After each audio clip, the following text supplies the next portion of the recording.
Right, beautiful people, welcome back. Now we're gonna continue with the planned tour divide, not the adventurous tour divide, but the planned one.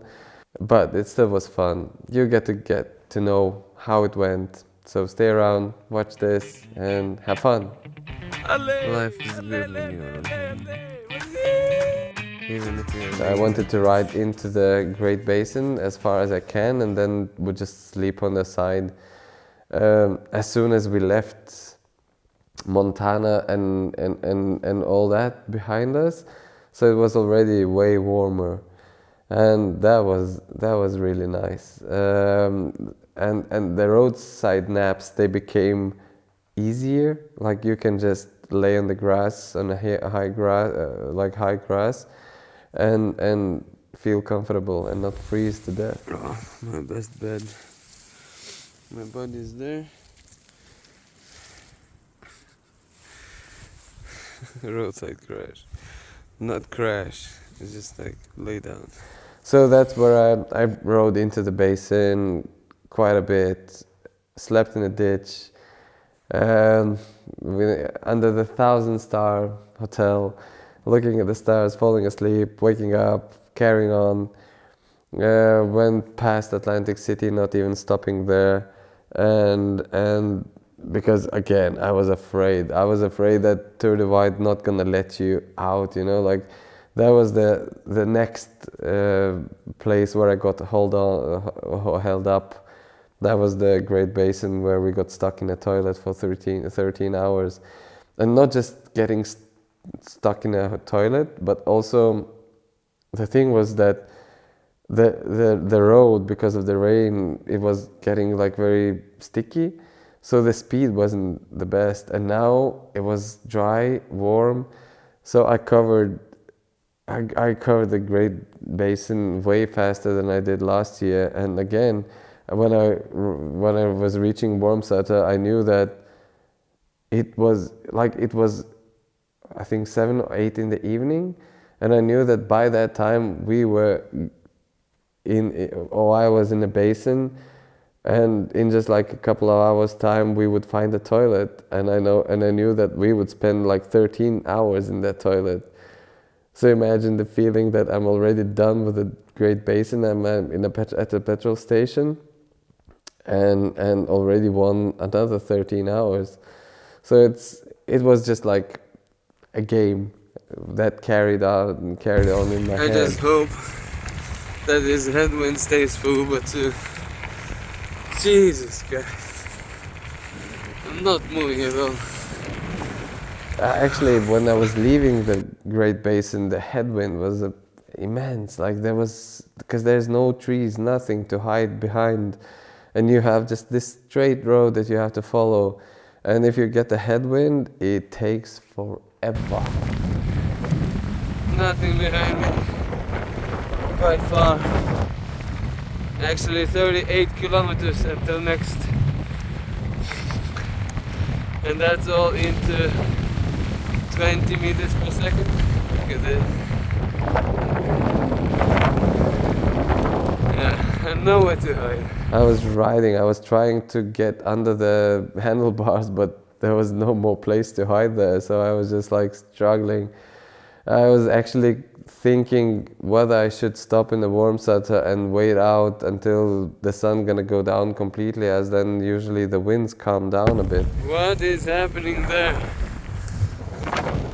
Sunshine? What's this? Is this moon coming up or what? Or is this wind? Might be wind. Cause this is crazy. So, but again, I had this mountain lodge, as I had the flag ranch, so I had mountain lodge in my head as an oasis, a place that I wanted to reach for any price, just to refresh myself, to meet those same trail angels and get myself back on my feet. So I left Wormsata, even though I had to ride into the headwind for another like 40-50 k. It didn't matter much. I was doing some some funny scientific experiment. Scientific proof how strong is the wind.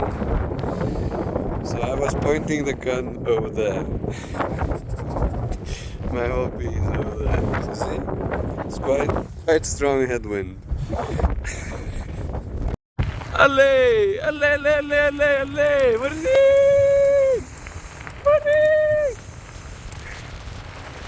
Okay. Nighttime fun, huh? But I've eventually reached the Brush Mountain Lodge. Again, it was I think early hours. And there were my angels. There was Alexandra. There was Sammy. There was Kirsten. So I got everything I wanted. Pancakes again. There was some sandwiches, drinks. I got my bed. I got my clothes washed, and that's where I put my skin suit. That was the first time I've got myself into a skin suit, as I knew that from now on it's gonna be only warmer and warmer. I remember these views from yesterday. From last. They were good. This way, the road is nice.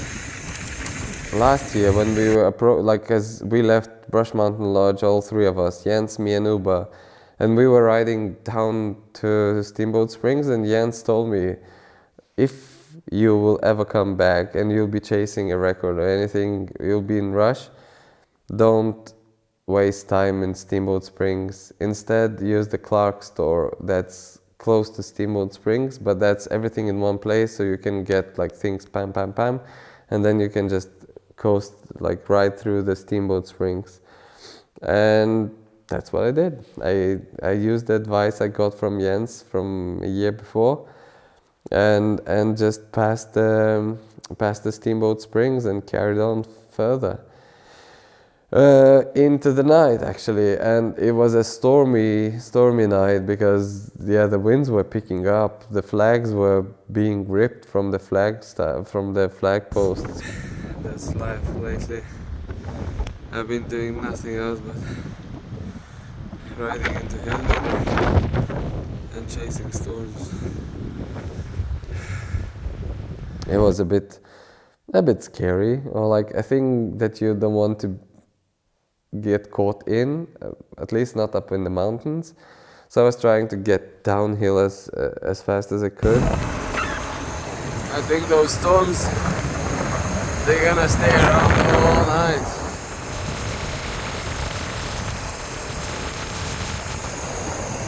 Oh shit. But let's see. Maybe they will disappear. Maybe they will. Maybe they won't.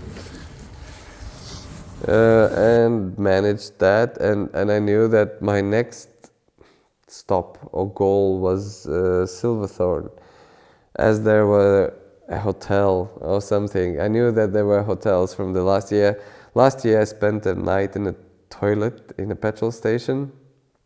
Not the best memories, but after I left the petrol station and the toilet and I was riding, I saw the hotel right next to the Tour de Wide tracks.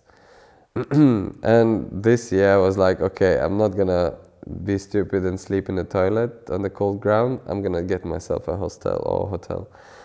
And that was my kind of goal. But again, it was night and it was cold and it was windy, and the miles, they were not disappearing. They were slow, and it would take time. I would sleep on the road at least 2 or 3 times. I mean, it is pretty epic night. Epic. I just finished the climb and now I'm going to Silverthorne, where I'm gonna get some sleep. And big day tomorrow. And eventually I would reach the Silverthorne, would get the hostel, I would knock on the doors. They would open and the people would meet me, and the petrol station, the same petrol station where I slept on the toilet on the ground, that's a 24-hour station. So there I got my resupplies there, I got my pickles, I got my chocolate milk. I got everything there, and I went in the hostel. I got myself a shower, quickly into the bed, put the things to charge, and woke up in the morning. Another beautiful day. What a beautiful views. Now I'm on the flat. I'm in the basin. Well, soda basin. Started riding again. It's a crispy, cold morning. I was approaching Frisco, and a funny thing. In the last year's Tour de Ride, I met a dot watcher which joined me to ride next to me in Frisco, but also the same guy participated in Bright Midnight like just 4 weeks later. So we happened to meet in Frisco where where he comes from, and then he came to visit me in Norway in Bright Midnight in Tolga. So dot watchers are amazing people, and you get to meet them everywhere, and the path is usually cross later at some point. Someone probably have been very fascinated on Breaking Bad and decided to do their own Breaking Bad. Look at mattress! Maybe they're still living some Breaking Bads. There are some bats around. But after that, I went up the mountain and down the mountain and up again and down again and over some deserty places, and there I was in Salida. Dropping down into Salida. The exit. We'll see. Again, very different mood from the previous year, and very different time, like time. It was also an evening, but it was an evening a day less, or a day ahead of what I was there. So again, I kind of caught up with the same timing, but a day faster, which was quite nice feeling in my head. I got myself at a petrol station, I think, and resupplies and stuff. And look at this. It only means one thing. It's gonna be a good day. Felt good. Didn't need that roadside nap where cars would stop and ask if I'm fine. So I just carried up Marshall Pass, passed it, went down. That is the other side of the Marshall Pass. And I have passed it. Let's get down and see if I can still find a bed. And this time I managed to get into that bar in time so that I would get a cabin or like a place to sleep. That was a game changer, because then I got myself a couple of hours in a warm place, sleeping well, and riding into the night without the nose bleeding, without feeling very cold and very sleepy, which helped a lot. Tell me a better way to start the day. I'll wait for your answer.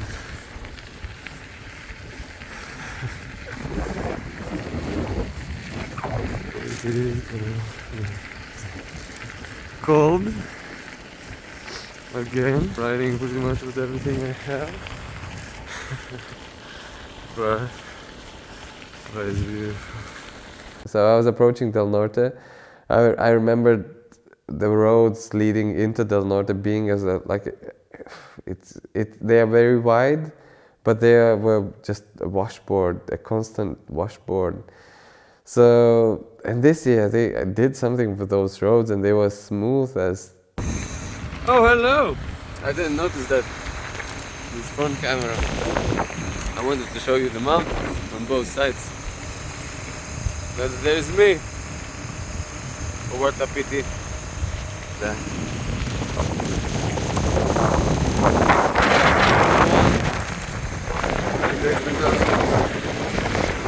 And now I'm off. Free again.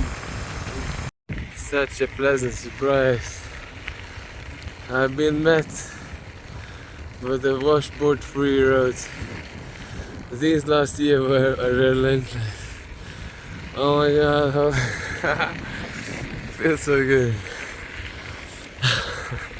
They were very smooth, and I could just enjoy the downhill into Del Norte and the single tracks there. It was hot. It was the same heat as I remember from the last year, and I had a small picnic under in some shade under the bush.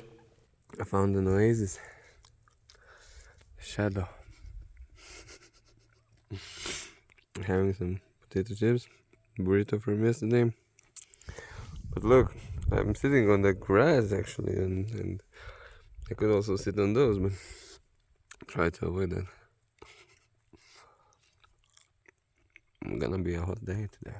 And the climb up to Indian Pass, I think it's called Indian Pass, the highest one, the 3,600 meters. Yeah, so I don't know what I did wrong in Del Norte, but that climb, it was so slow. I was struggling big time. I was not feeling very well, but Slow days have their own benefits. You get to see one. Today is a very slow day. I don't know what happened, but there is no power in legs whatsoever. No. So we're taking it very slow. and I also knew that the reward is on the other side of the mountain, because that's where the plateau is, and there is the same people that I met last year, which I hoped again that they're gonna have this pasta party and there's gonna be some lasagna leftovers or anything. So that was my reward, and that was what I was looking most forward to. And yeah, it happened again. I knocked on their door, and they welcomed me, and there was the pasta party, and there I got the bed, I got the shower, I got some sleep. Ever since I left the plateau room, I struggled to keep myself awake. Singing, shouting, eating, nothing helps. So I just made myself, improvised bed under some trees because it's been raining there. So I found some dry spots and just had a 15 minutes probably. As I was riding slowly up to the Indian Pass, Uber was probably fuming, and he rode way faster. So actually, when I woke up and I was leaving Platoro, Uber was arriving. So that's actually the second and only time we met before meeting again at the finish line. And we just exchanged a couple of sentences. He was about to get some rest, and I was leaving. And I remember saying to him that I hope I'm not gonna see him before the finish line, and to which he replied, I have different plans. So I think he definitely wanted to catch me again before finish, but things worked out a bit different, as we know now.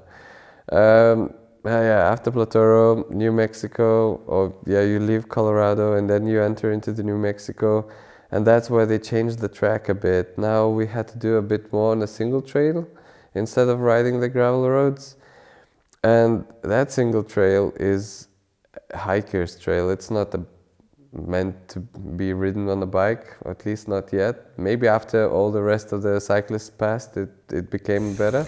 Either I was sleeping or we didn't have it last year. But what a beauty this is. This is the old hiking trail, Continental Divide. Wow, sorry. Need to stop.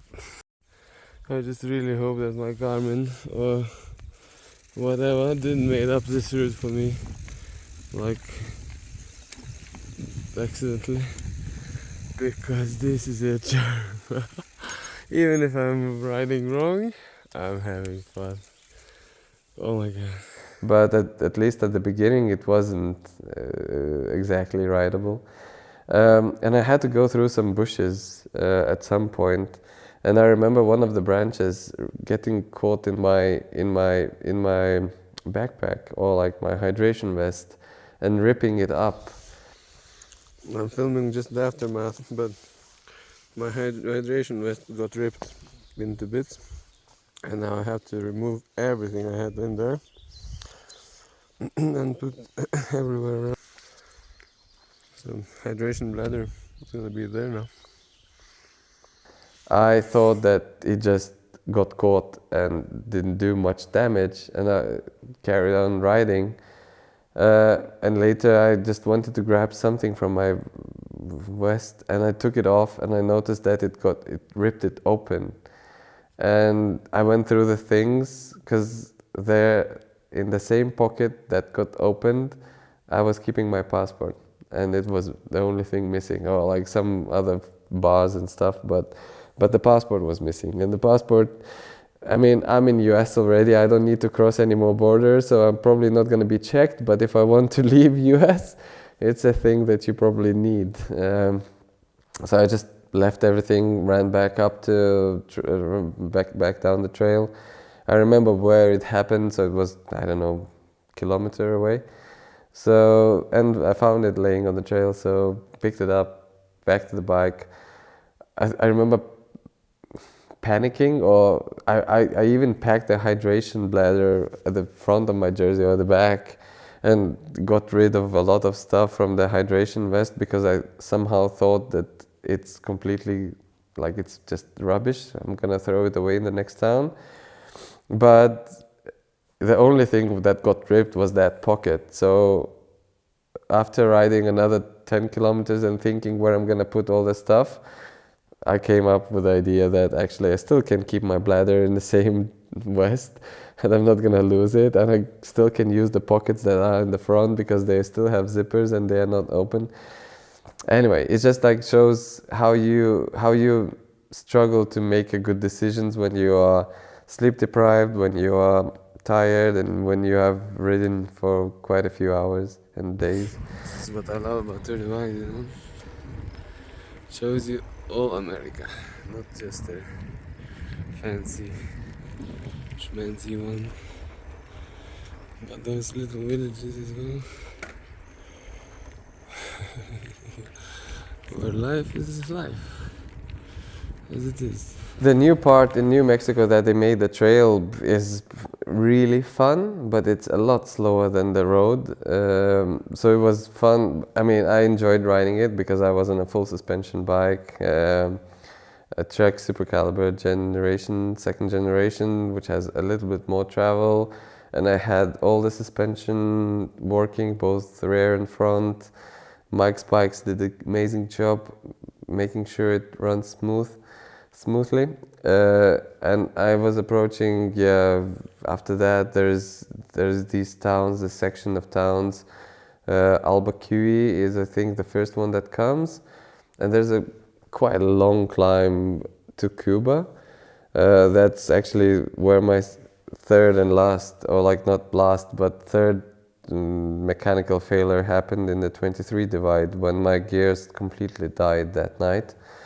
I remember reaching that same spot. Cuba Libre by night.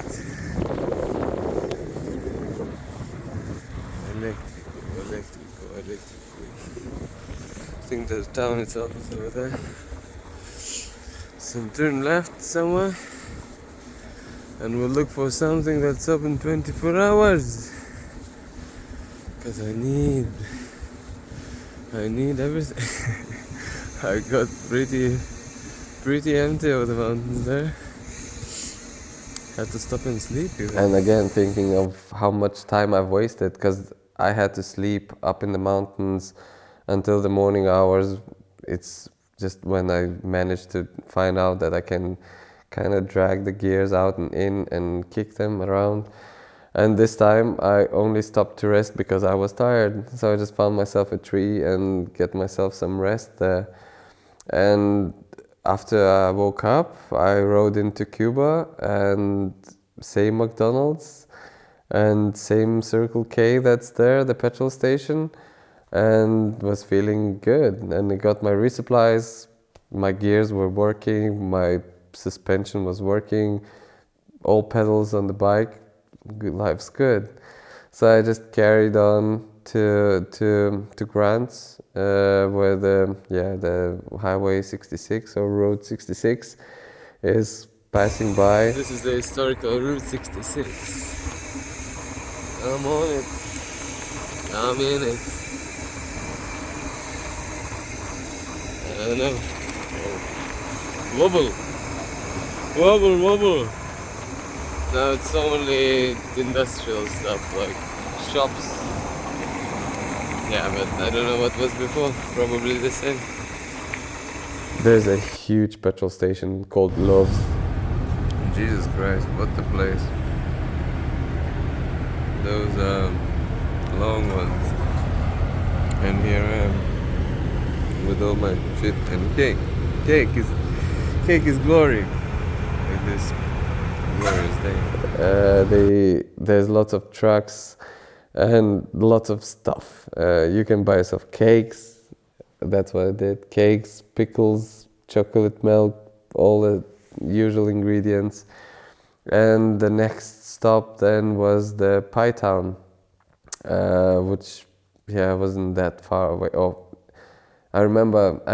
I thought that I remember at my pedal falling off just before the Pie Town.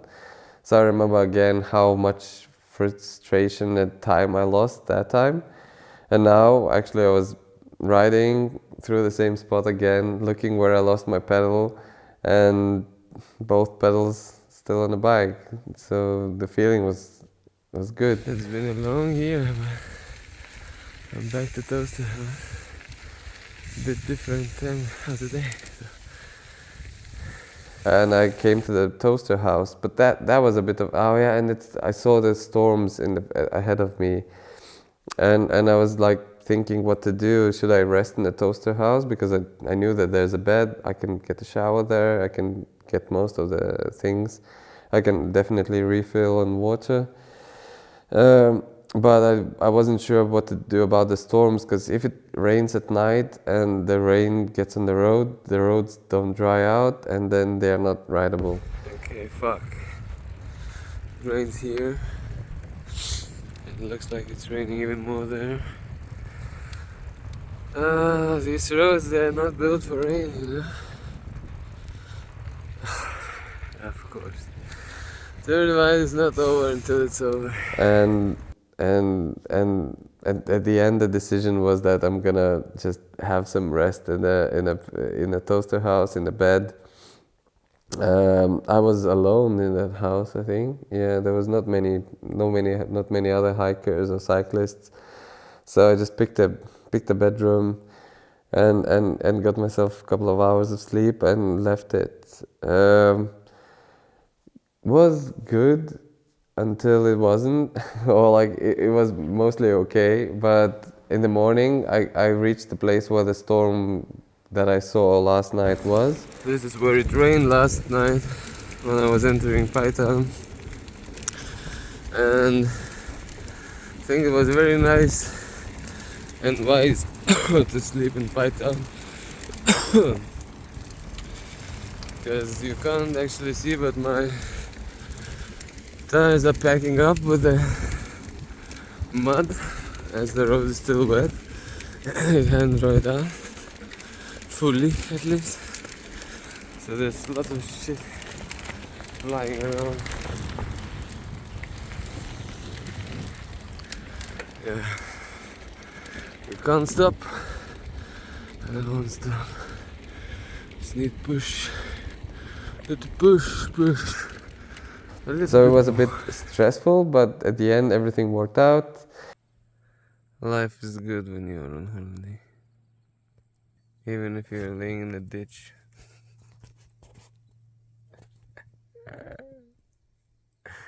Life's so good, you know.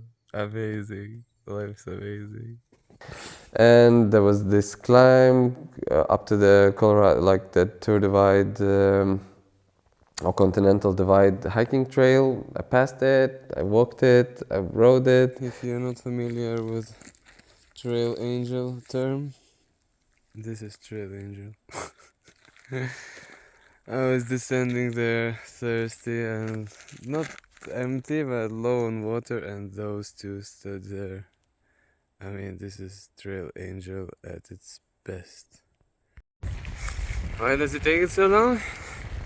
That's why we're riding trail, which is not always very clear and visible and easy to ride on. And then the descent to the Silver City. So, as you remember from the 23, Silver City is like a home stretch. Like after Silver City, you have not much left. There's like basically all the way to Hachita, and from Hachita to the border. Storms hovering around, you know. But where I'm heading, it's blue. Wow, look at that, baby. Let's see how it's gonna be. Silver City first. I need some resupply. The thing is that they did a slight change in the route, and they added a lot of single track just after Hachita. I decided to celebrate in Silver City in McDonald's, so Golden Arches, got myself a couple of burgers, a milkshake, some stuff. My milkshake brings a little boys to be here. Damn right. It's better than yours.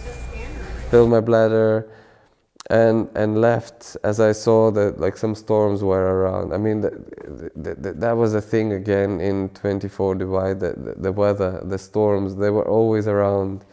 And I was always kind of racing, trying to escape them and get ahead of them. So yeah, instead of sleeping an hour or two in Silver City in a bed, American gravel highway.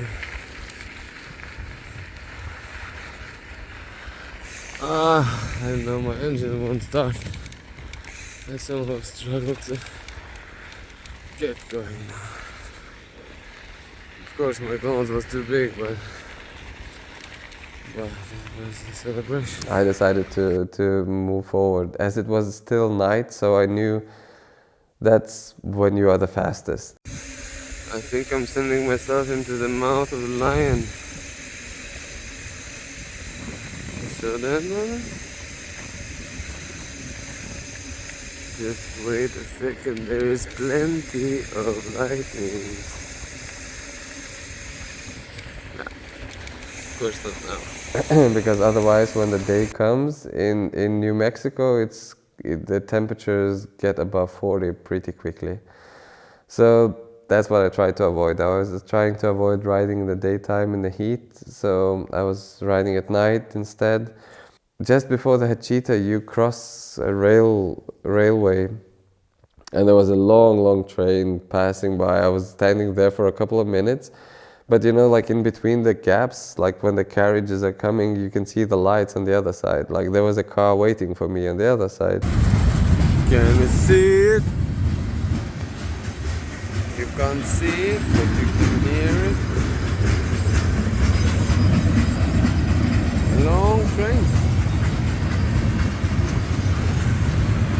I hope it's not gonna stop. That has happened before, as you know. And then I rolled, like eventually the train finished and I rolled over, and there were some dot watchers that traveled, I think, for like 6-7 hours in the car just to meet me there. But they said that they're not gonna be only there, they're gonna wait for me in the finish line.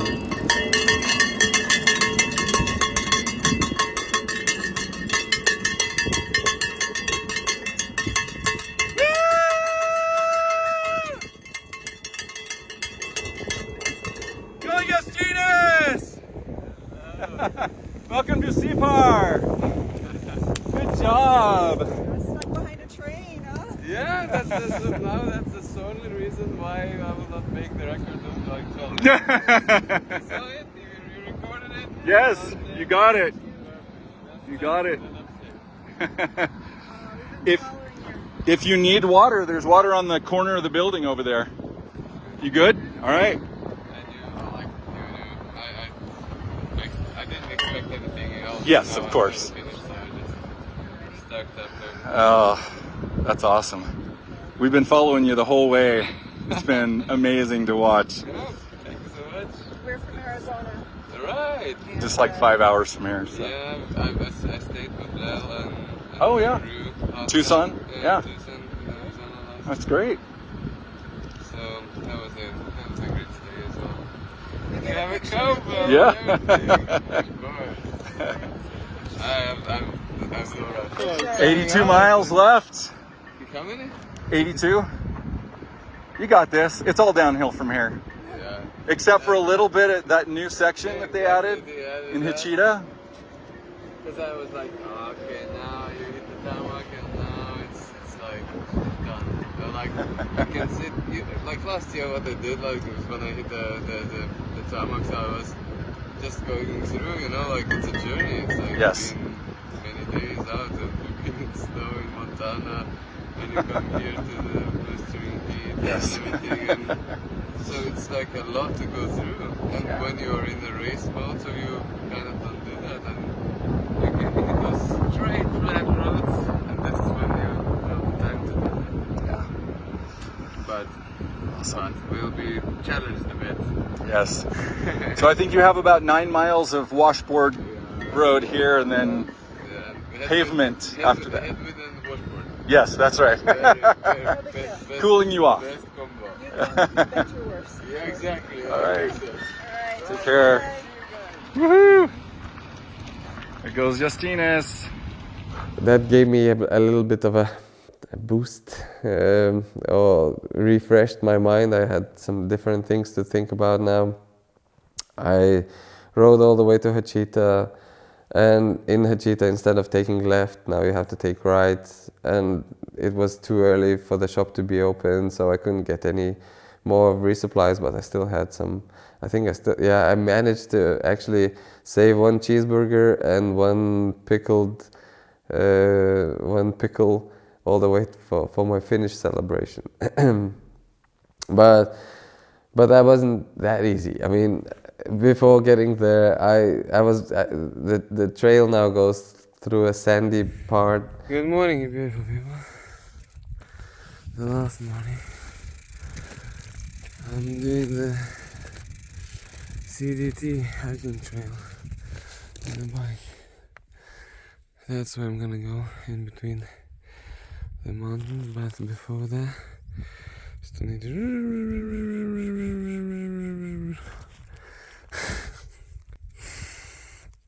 Yeah. So it's not gonna be 2 days. So, not 2 days, 12 days. It's gonna be 13, and I don't know how many hours. It's not going very fast here. This is how it looks while riding. It's like a double track. In places it's fine gravel, but other places it's very chunky, sharp stones. But it's so much fun to, and yeah, lots of those like river washouts that you have to cross. And yeah, that is the road, I think. We'll be there soon. So I decided to just lay down and rest in the sand for a bit. But when my alarm went after like 15 minutes, my body woke up, but my mind didn't, and I was still in a sleep or in a dream. And I was dreaming that I'm there sitting on the side of the road waiting for the bus to take me back to Hachita. And there were 2 other people waiting for me, like a woman and a man. And I was talking to them, and they were like, "Yeah, what you do?" I was like, "I'm been riding this Tour de Wide stuff, and I just got tired, and now I'm gonna wait for a bus to take me to Hachita." And they were like, "Yeah, why you're not riding to the finish line?" And that's when I realized that, shit, I have this race. That's actually when my mind woke up again, and I realized that I have to finish. Mike's Bikes, my homie. The fork is still working. 4,500 or how many kilometers after, and I can enjoy this double track on a full suspension bike. Amazing. This latter section of the trail is way more complicated. It doesn't look like that here, but trust me, because here we are on a hiking trail. Before we were not on hiking trail. It was like double track, blah blah blah. But now we're proper hiking trail, Continental Divide.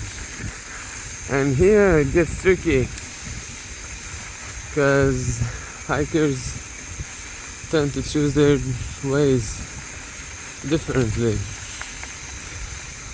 And you can see like you don't actually know where the trail goes unless you have northbounders who have ridden here, and you can follow their car tracks if you trust them, of course. And yeah, there is the second pole, because you kind of have to follow from pole to pole, from sign to sign. That makes it a bit more difficult. Look who's there.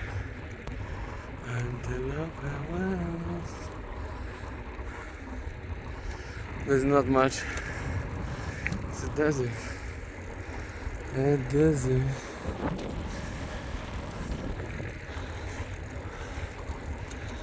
And suddenly there's a border. And yeah, then I finished. And it happened to be, yeah, the fastest Tour Divide that's been until this year maybe, or next year, or whichever year, but at least for a year, I'm the fastest. There is this beast. Look at him. Second place.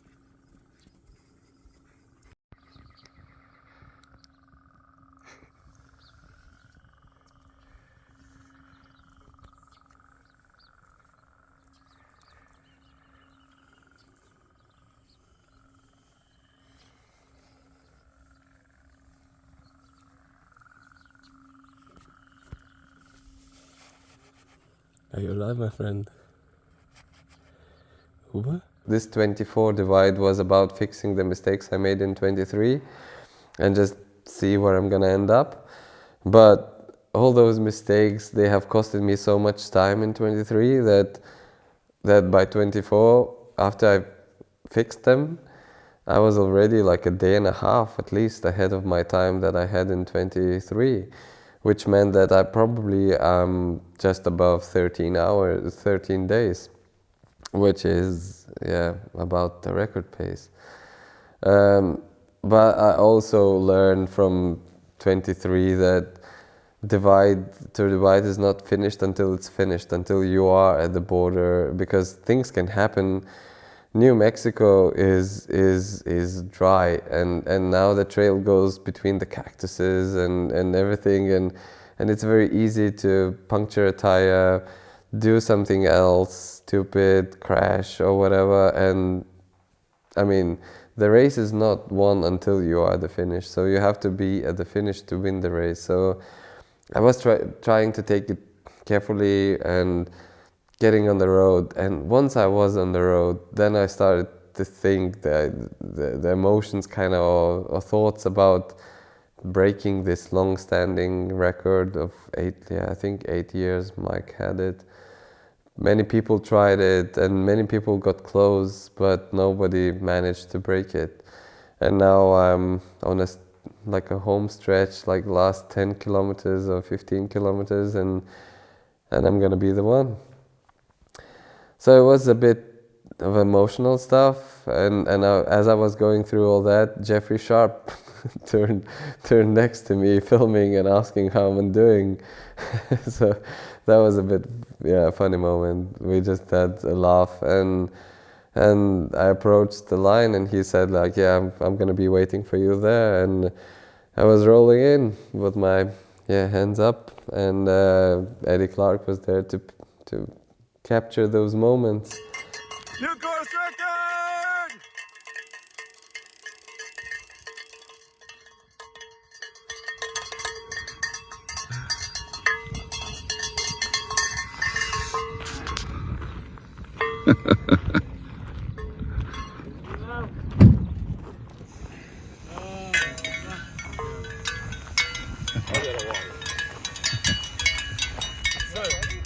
So Going so slow, man. Why you make us wait like that? No. Can't believe it. Oh. Fun? Oh my god. So tired? No, I slept too much. Oh, that's why you're going, Yeah. huh? Good to see you. I would love to hear your hug now, man. Oh, dude. Nice one. That's a hell of a ride. This one's gonna sit for a while, huh? Yeah. I think so. Oh my god. Oh my god. Oh, look at that. Now I can get some. Yeah, you can get help now. Cheers. Champagne. Yeah. Would be. Should go get another and put a hole in it. You want a cold, wet towel? Cold wet towel? Yeah. Oh. But they should just- have bathrooms yeah. there. Before we do a little bit, let's just run them up here, just fully geared up shots for you. And then Yeah, I'll Yeah, bring get your the bike pictures over. at the sign there. Yeah. Gotta get your photo.